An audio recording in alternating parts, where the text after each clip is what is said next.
Olá, tudo bem? Prontos para mais um estudo? Muito bem, o que nos interessa agora é entender um pouquinho de elementos relacionados aos conjuntos, principalmente aos conjuntos numéricos. A ideia de conjunto é uma ideia relacionada aos conceitos primitivos em matemática.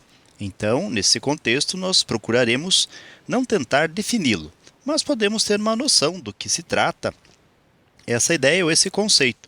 Toda vez que nós tivermos uma coleção qualquer de objetos, de elementos, de itens ou pessoas, nós podemos dizer que esta coleção está vinculada à ideia, à noção de conjunto. E o que nos interessa particularmente aqui são os conjuntos numéricos. Dentre esses conjuntos, nós vamos relacionar alguns deles. Então, vamos até colocar aqui. Então, nós temos os conjuntos numéricos. Desses conjuntos numéricos, nós começamos com o conjunto dos números naturais, que podemos representar pelos seguintes números: pelo 0, pelo 1, pelo 2, pelo 3, pelo 4 e assim sucessivamente, sem estabelecer um final para tais conjuntos, ou melhor, para tal conjunto.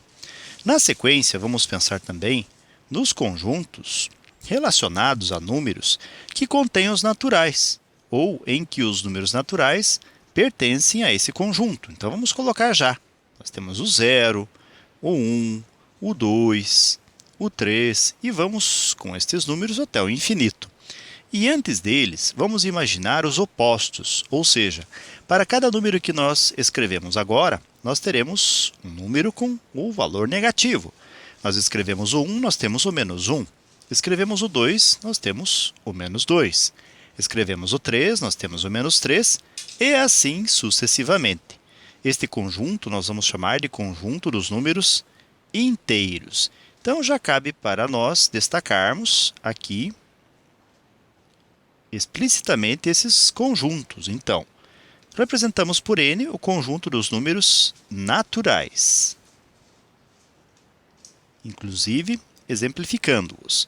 E agora acabamos de exemplificar o conjunto dos números inteiros. Um outro conjunto que nos interessa é o conjunto dos números que são relacionados a frações. Nós vamos chamar esse conjunto de conjunto dos números racionais e vamos representar pela letra Q. Então, toda vez que nós tivermos dois números, A dividido por B, este A nós chamaremos de numerador. E o B nós vamos chamar de denominador. Então, denominador. Esses números obedecem às seguintes condições. O A pertence ao conjunto dos inteiros que nós já acabamos de ver.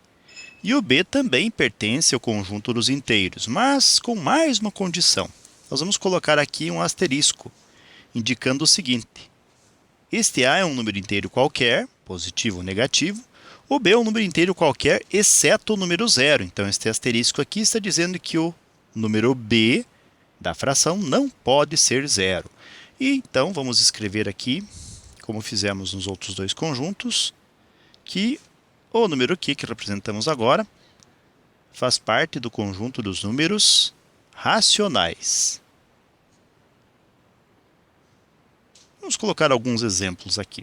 Então, nós poderíamos dizer aqui que o número 1/2, o número 5/4,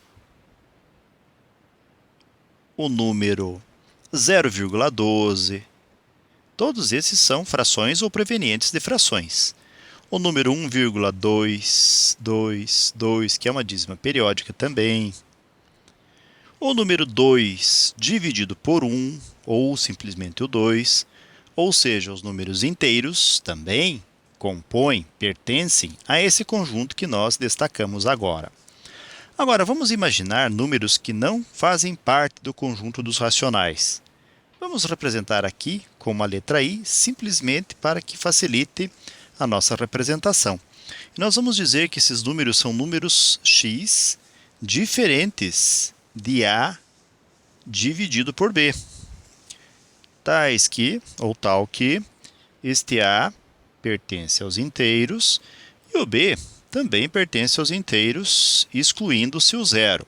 Então, esses números irracionais x, eles não têm essa característica de ter um número a dividido por um b, tal que, de acordo com o que nós dissemos. Vamos escrever aqui, então, este como sendo o conjunto dos números irracionais. Poderíamos exemplificar alguns deles, por exemplo, a raiz quadrada de 2, que não é proveniente da divisão de dois números. Poderíamos colocar aqui um número que é uma dízima não periódica, 1,3, 2, 1, 7, 6, 5, desde que não haja repetições nos números aqui. O número π, que vamos representar simplesmente por 3,14, 15, por aí vai. O número irracional e, o número de Euler, entre tantos outros aqui.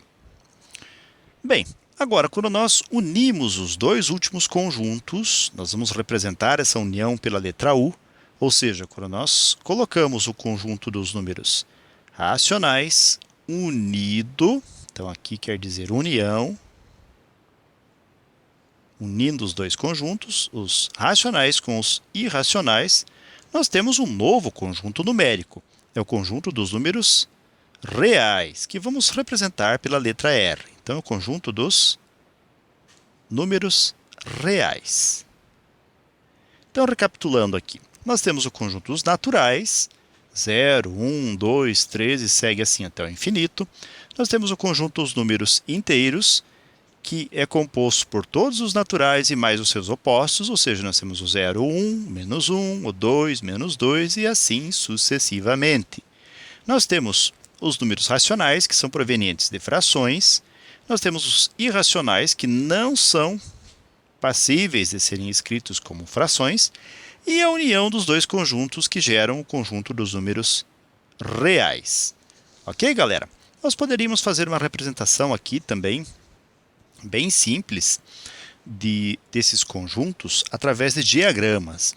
Então, vamos tentar fazer isso. Vamos colocar aqui, então.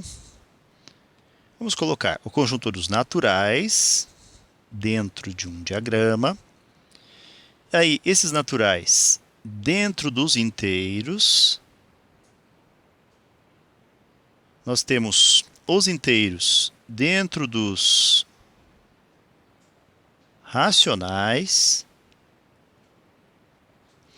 E nós temos os irracionais, que são um conjunto à parte.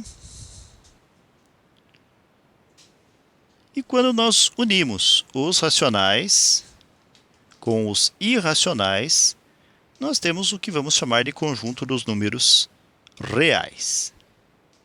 E aí tem uma representação bem simplificada de algumas poucas ideias, não tão rigorosas em termos matemáticos, que acabamos de compartilhar com vocês. Ok? Então, com estas considerações, com essas ideias, concluo mais um breve estudo. Desejo para vocês tudo de bom, muito sucesso em sua caminhada, que vocês sejam muito felizes, se puderem e quiserem, retornem outras vezes, e até o nosso próximo estudo. Tchau!